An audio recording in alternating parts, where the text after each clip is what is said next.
Hay una enorme diferencia entre realidad y verdad. Realidad es lo aparente, lo que tú ves, lo que te dicen. Por eso es tan importante la educación, la cultura, la información. Por eso estos canales como el que tú estás manejando son tan indispensables para el desarrollo del pueblo, de la gente. Porque un pueblo ignorante es instrumento ciego de su propia destrucción, lo dijo Bolívar. Y el discurso de la izquierda está pivotado en la ignorancia, simplemente porque apela a los sentimientos más oscuros de la gente que no está bien informada. La ignorancia no es más que falta de información. Por eso el primer enemigo, el primer ataque de los gobiernos totalitarios es a la libertad de expresión, porque a ellos les conviene muchísimo mantener a los pueblos en la ignorancia. En el caso que nos compete, es un acto de ignorancia brutal. Se llama ucronismo, el pretender que si las cosas hubieran sido de otra manera, hubieran sido diferentes. Eso es ucronía. El pasado no se puede cambiar, definitivamente. Uno de los símbolos de la estupidez es pretender cambiar el pasado. Eso no es posible, eso no es posible. El concepto más definitorio de lo que estamos diciendo es que si España no hubiera invadido, conquistado y luego colonizado Hispanoamérica, usted, ni yo, ni López Obrador hubiéramos existido. No existiríamos. Ninguno de los habitantes de esta enorme geografía existirían. Existiría otra gente, otros pobladores con otros talentos, con otras formas de vida, pero no nosotros. Yo no estaría aquí hablando con usted, ni usted estaría aquí hablando conmigo. Estarían otras personas de otras culturas. Eso es lo primero que hay que... López Obrador no existiría, no existiría de ninguna manera. Existiría otro tipo, con otra mentalidad. Entonces, partiendo de eso, vamos a entrar en los mitos. El gran mito de Cortés, que venció a los aztecas con 400 o 600 hombres. No, los historiadores no se ponen de acuerdo en la cifra. Eso es mentira, eso es un mito imposible. Vencer al ejército azteca disciplinado, con un orden jerárquico que funcionaba, con 400 hombres, eso es absolutamente especulativo. Por muchos arcabuces y por muchos caballos, eso es mentira. La verdad es que Hernán Cortés fue visto por las centenares de tribus dominadas, hostilizadas y vejadas por el imperio azteca como un libertador. Ellos los estaban esperando a esa serpiente emplumada que iba a cruzar los mares y les iba a traer la libertad. Fueron decenas de miles de hombres los que siguieron a Hernán Cortés y derrotaron al imperio azteca. Esa es la verdad de la historia. El otro mito es el oro que se llevaron los españoles de México. Mentira, más oro robó Pancho Villa. Ese robó mucho más oro que Hernán Cortés o que ese de España. ¿Usted cree que las grandes catedrales de México, esa gran catedral, esa decena de iglesias, ese enorme talento arquitectónico que exhibe México hoy en día y que le llena las arcas de dinero al Estado a través del turismo, fue por obra de gracia del Espíritu Santo? Eso se hizo con dinero, se hizo con oro mexicano. No, España no invirtió su dinero en México. Pero además España se enamoró de México. México fue un virreinato. El imperio español a partir de 1492 y luego, porque primero fue el descubrimiento, luego vino la conquista militar de los territorios, después vino la colonia, pero después vino el hecho político. Entonces, el imperio español estaba constituido por el reino de España, allá en España peninsular, y los virreinatos de América, enormes virreinatos con poder político y económico, y las capitanías generales como la de Venezuela, Cuba y Guatemala, eran capitanías generales. Es decir, éramos parte del imperio español. Nosotros revelamos que todo parte de aquí y tenemos la primera fe de vida de una república independiente, autónoma, pero nos rebelamos contra ese gobierno central que estaba en España. Era un gobierno central. Prácticamente nos estábamos federando. Y esa es la realidad y la verdad. No hay otra verdad más que esa. Y si vamos a pedir perdón, bueno, vamos a pedirle a los árabes, a los romanos, A los árabes tuvieron 781 años en España. Tienen que pedirle perdón a España por eso. Tenemos que pedir que los romanos tienen que pedir a España perdón por haber invadido ese territorio. Tienen que pedir a España perdón los franceses con Napoleón, que invadió España militarmente. Tienen que pedir perdón. Entonces, si la historia se va a convertir ahora en una pedidera de perdón por los hechos consumados, bueno, no tenemos alternativa sino exigirle perdón a todo el mundo. Pero los mismos mexicanos tienen que pedirle perdón, los gobernantes mexicanos tienen que pedirle perdón al pueblo mexicano, porque cuando se fue España de México, a partir de 1810, España dejó en poder de los gobernantes mexicanos nada menos que California, y lo anoté por aquí para que no se me olvidara ninguno: California, Texas, Nuevo México, Arizona, Wyoming, Nevada, Utah y Florida. Y todo ese enorme territorio lo perdieron estos tipos, no lo perdió España, lo perdieron ellos en la República. Entonces tienen que pedirle perdón al pueblo mexicano por haber perdido esos extensos territorios.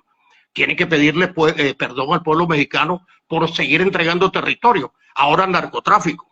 ¿Cuánto territorio tiene ahora dominado el narcotráfico en México, que tienen ejércitos personales que retan al poder del Estado? Decir que hay un presidente de México es mentira. En México hay un presidente y una serie de ejércitos que dominan territorios extensos a los cuales no puede acceder el gobierno mexicano. Tiene que pedirle perdón el gobierno mexicano a los indígenas de Chiapas. A los indígenas de Chiapas no los mantiene en la miseria España, lo mantiene en la miseria el gobierno mexicano. Esta señora presidenta, que ahora es indigenista, el indigenismo es simplemente una narrativa comunista. Simplemente, menos mal que no nos quedamos allí esa señora es una terrorista del M-19, lo acaba de confesar Gustavo Petro, de Colombia. Entonces, estos pueblos se equivocan, y se equivocan enormemente. Todavía hay que ver el mercado que tienen los artistas españoles en México. El pueblo español y el pueblo mexicano son uno en sus representaciones. Entonces, perdón tienen que pedir los gobernantes mexicanos de toda esta historia desde 1810 para acá por todos estos desafueros que han permitido que se cometieran en su territorio. Otra cosa importante aquí, y bien bueno tu programa, que tiene una gran audiencia, sobre todo aquí en Ciudad Guayana, porque tú tienes una gran representación cultural en Ciudad Guayana a través de tu página de opinión en Correo del Caroní y tu trabajo permanente en el campo político, es que aquí no existe Latinoamérica, aquí no se habló latín. Existió una Latín Europa, eso sí existió, que hablaban latín, pero aquí no vino el latín, aquí vino el castellano. Ya en 1492, cuando Colón descubre América, también se había publicado en España la gramática de Nebrija, lo que te señala que lo que vino aquí fue el idioma castellano. Aquí no se habló latín nunca. Ese es un invento mexicano, porque cuando los franceses llegan a México con el emperador Maximiliano, ellos quisieron, Francia quiso tener participación en el reparto de estas naciones hispanoamericanas y quisieron cogerse México para Francia. Bueno, fueron derrotados por Benito Juárez, Maximiliano fusilado, pero los periodistas franceses siguieron hablando de Latinoamérica. Y nosotros aquí, por un cierto odio racial, por un odio a España, un odio visceral a España, que son nuestros abuelos, bueno, decidimos sumarnos a eso y seguirnos llamando latinoamericanos. Nosotros somos hispanoamericanos. Tú no puedes negar a tus abuelos, tú no puedes negar de ninguna forma tu procedencia. Tú tienes raíces españolas, profundamente españolas, cualquiera de nosotros, no importa el color de la piel, tiene raíces españolas. Y eso es lo importante nuestro, el que nosotros, Vasconcelos hablaba del crisol de razas, y eso sí puede seguirse diciendo, porque sí, nosotros, el caso nuestro de los venezolanos, a partir del siglo XVI, surge en Venezuela el Homo venezolanensis. Por eso cuando hablan de afrodescendientes y de indigenismo y de blancos o negros, yo rechazo eso. Hay un Homo venezolanensis del cual descendemos todos los venezolanos, a menos que nos acabemos de bajar de un avión o de un barco, ¿no?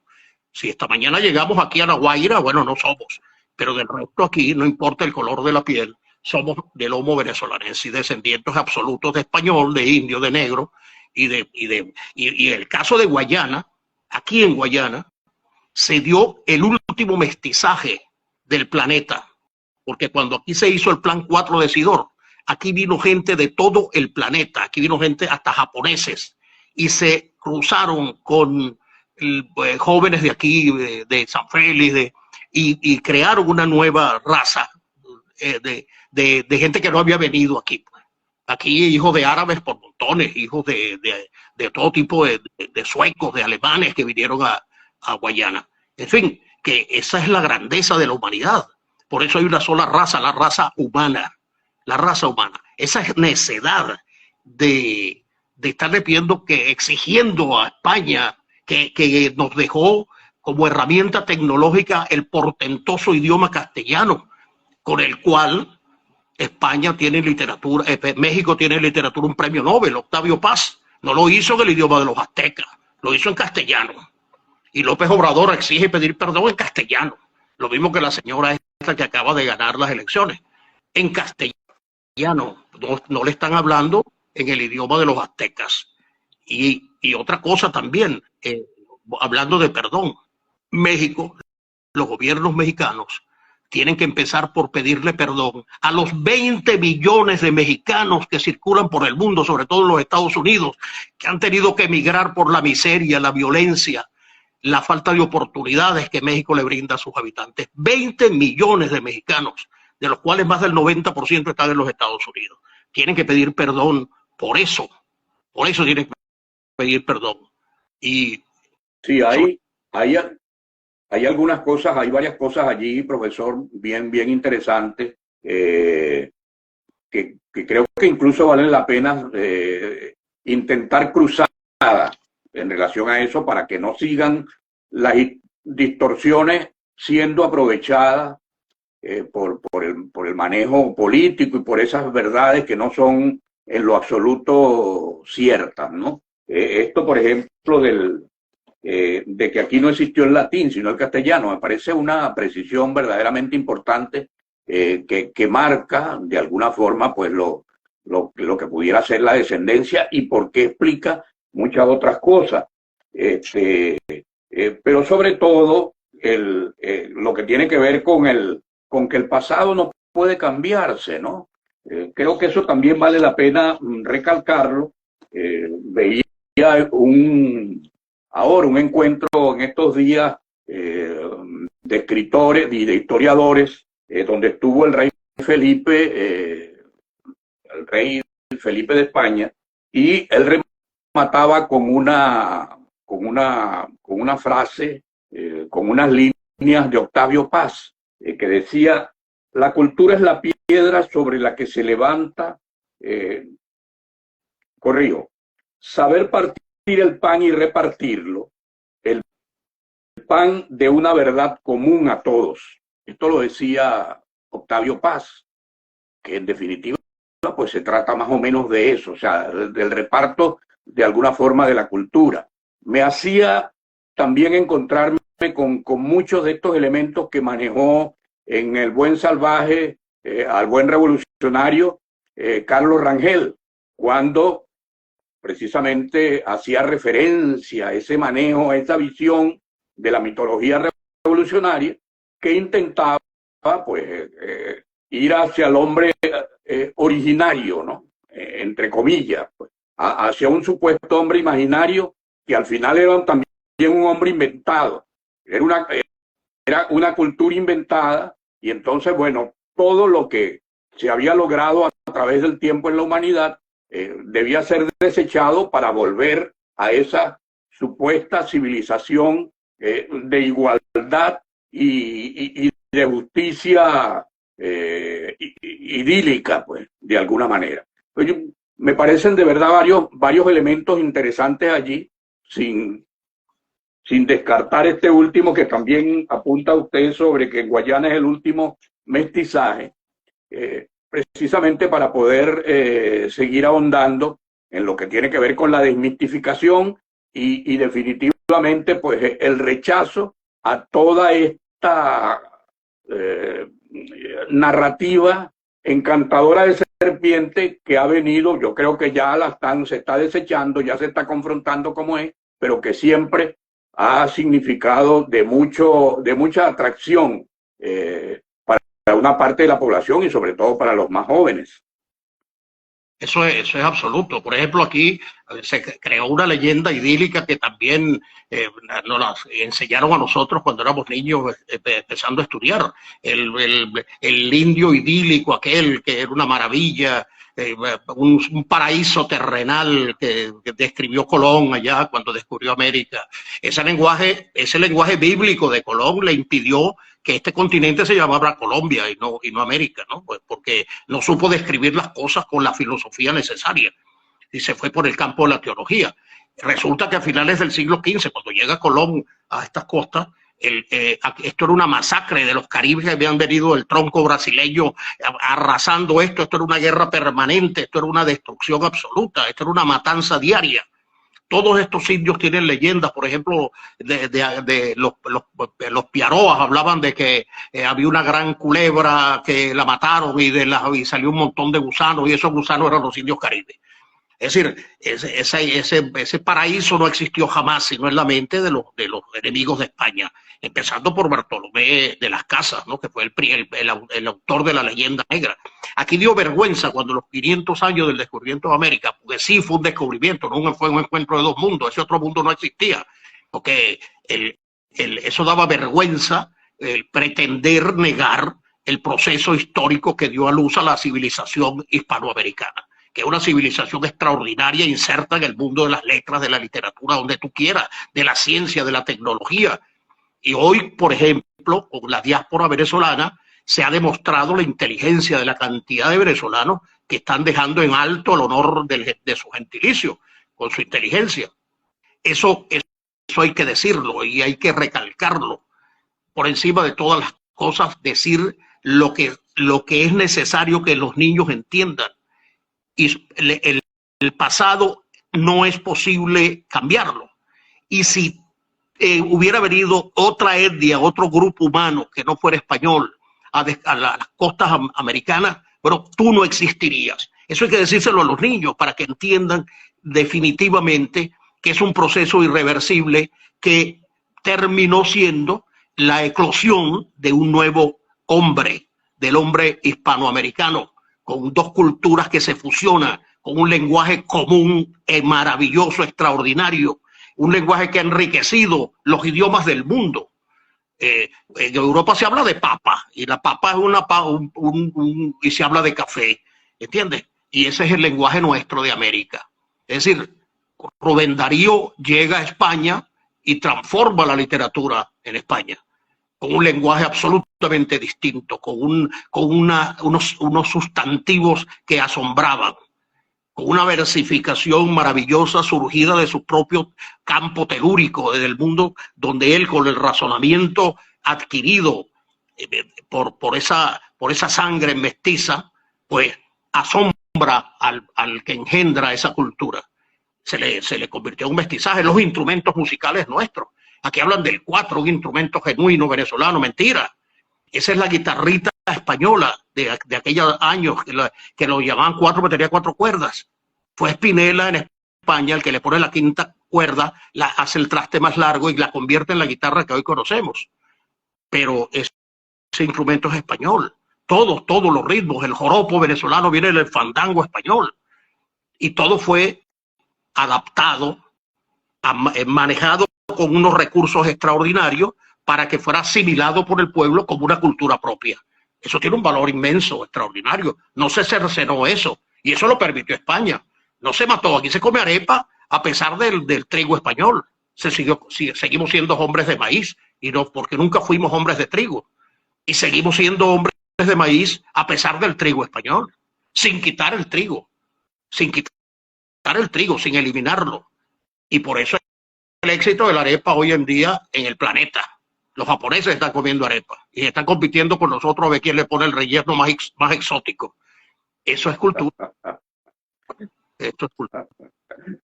Qué cosa realmente maravillosa. Bien, se une con nosotros aquí Angel, gracias por estar con nosotros. El licenciado Humberto Martí nos dice por acá, saludos Otto y Rafael Marrón, Humberto Martí.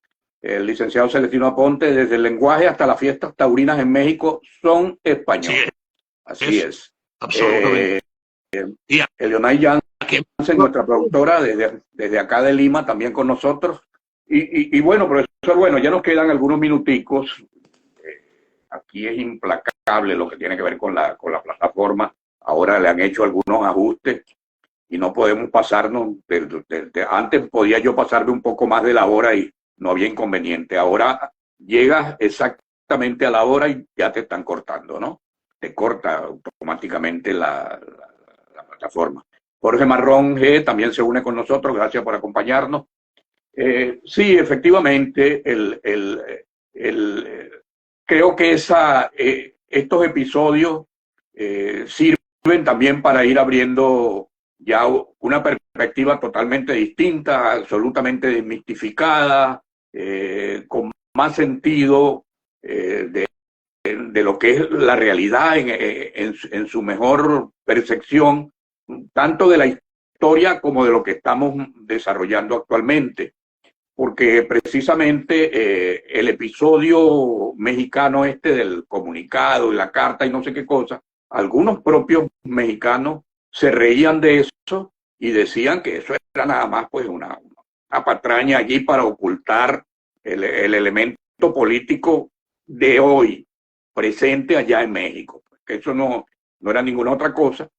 Y a uno se le parece mucho este siempre permanente esfuerzo de seguir arrastrando a nuestras poblaciones, a nuestros pueblos, a esta concepción, a esas concesiones supuestamente románticas y voluntariosas que al final pues han terminado en la tragedia que tenemos de alguna manera pues en nuestro país, que se puede explicar pues, de manera muy concreta con unos responsables, pero también con una cierta candidez por parte de la gente, por parte del pueblo, bueno, de darle ligereza a muchas de esas cosas. Ya me gustaría un poco, para ir cerrando, precisamente pues sus comentarios más relacionados con el quehacer hacia el futuro, hacia el más adelante, hacia el porvenir. Definitivamente, cualquier persona que quiera saber la realidad de la narrativa falsa de que tiene la presidenta y el expresidente de México, es el nombre de Andrés Manuel López Obrador. O sea, el tipo no se llama Teotihuacán ni nada de eso, se llama Andrés Manuel López Obrador, es decir, un nombre netamente sacado de España, un nombre español y dos apellidos absolutamente españoles. Entonces, él no ha renunciado a eso. Lo primero que tuvo que haber hecho antes de emitir esos comunicados fue renunciar a su nombre y a su apellido y ponerse unos nombres indígenas por allí, de Chiapas o de donde sea. Eso es definitivo. La segunda cosa más importante es que sin universidad no hay nación. No hay nación sin universidad. La universidad tiene que asumir ahora su compromiso histórico de aferrarse a que no salga un solo estudiante, no se gradúe un solo estudiante de sus universidades sin aprobar lógica formal. La lógica formal tiene que ser una materia privativa, porque no es posible tantos profesionales universitarios diciendo barbaridades que coliden con la lógica más elemental. Eso es absoluto. Y hay que ir a la escuela. Hay que ir a la escuela, a los niños, a decirles la verdad de la historia nuestra. Porque tenemos héroes impolutos. Bolívar era impoluto, no mataba a nadie. El que mataba era Bobe. Bolívar también diezmaba a su tropa, también fusilaba a 1 de cada 10 para que no se le escaparan de noche los soldados. Bolívar también mató 800 enfermos, los sacó de un hospital en La Guaira y los mandó a fusilar, heridos en La Guaira. Es decir, vamos a poner las cosas en contexto como debe ser, porque guerra es guerra. En guerra no hay santos. No hay santos. Y sí, los españoles mataron indígenas, pero los indígenas también mataron españoles. Y en el caso mexicano, casi todos los hombres de Colón, de Cortés, murieron en esos asaltos fallidos antes de unírsele las tropas indígenas, mejor dicho.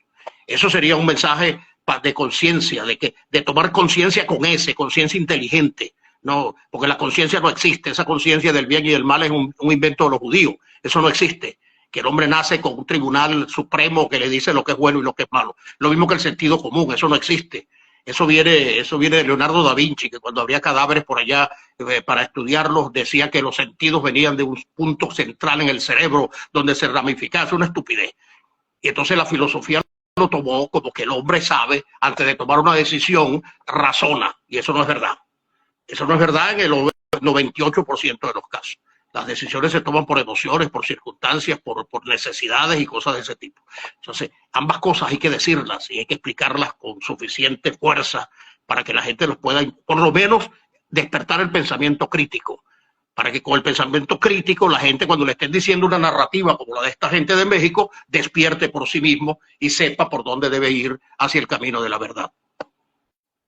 Excelente, profesor. Excelente. Por acá un comentario, Marrón CTRL, los comentarios populistas de la Presidenta de México, España, solo son cortinas de humo para distraer la realidad de lo que son los narcoestados. Sí, ya un poco lo había apuntado. También con nosotros el profesor Eduardo Díaz Llanes desde Ciudad Guayana. Gracias, Eduardo, por acompañarnos en esta conversación. Aunque Hernán Cortés no era santo, nos dice Celestino Aponte, bueno, que es precisamente esto, ¿no? Lo que estamos diciendo. O sea, la historia ni los procesos se dan en circunstancias como se han venido muchas veces contando, pues, o como regularmente se han venido contando, que se tapan toda una serie de episodios, hay páginas que no aparecen, etcétera, etcétera. Ahora se trata de generar eso, y ahí coincido plenamente con usted, con la cuestión del pensamiento crítico, porque nuestros profesionales tienden sencillamente a asumirse en fórmulas, pues, en fórmulas de equilibrio, muchas veces malentendidos de equilibrio, en el cual al final nunca terminan diciendo nada de lo que realmente se tiene que decir en momentos bien concretos. Vladimir BF también se une con nosotros. Hay un cuento que vi también de Arturo Pérez Reverte que se llama Ojos Azules, bien interesante, sobre lo que significa, pues, ¿no? La interacción entre un hombre, en este caso un hombre, uno de esos conquistadores españoles, y es, digamos, la simbología, ¿no? Pero bien interesante. Al final el niño que sale de esa unión, bueno, era un niño indígena con ojos azules, pues, cosa que además absolutamente natural en nuestros pueblos.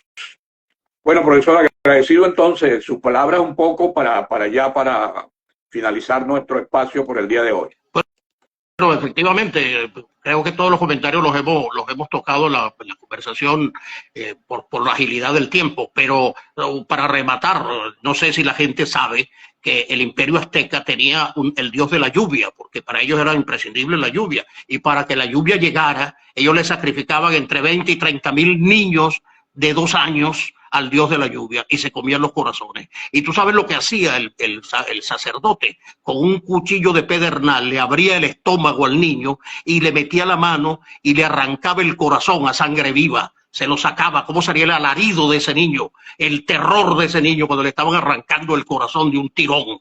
Esa era la salvajada que Hernán Cortés y todos los indígenas de México que estaban sometidos a ese dolor, a esa tragedia, bueno,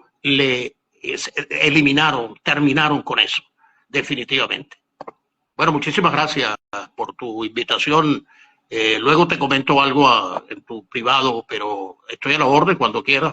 Me agrada mucho conversar contigo.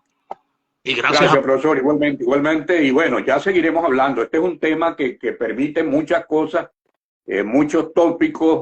Creo que también la situación venezolana siempre de alguna manera está enrevesada con algunos de estos conceptos que no se han aclarado, ni se han puntualizado, ni se han hecho los énfasis necesarios, además del desconocimiento, pues, que tenemos, y eso hace que las cosas, pues, sigan persistiendo a pesar de las buenas voluntades. pero agradecido. Ya tendremos ocasión de conversar. Agradecido a todos los que estuvieron con nosotros en la tarde de hoy. Ya para el próximo lunes pues estaremos viéndonos de nuevo. Una vez más, que tengan un feliz fin de semana y el agradecimiento por acompañarnos en nuestro espacio. Agradecimiento al profesor Rafael Marrón González. Muchas gracias.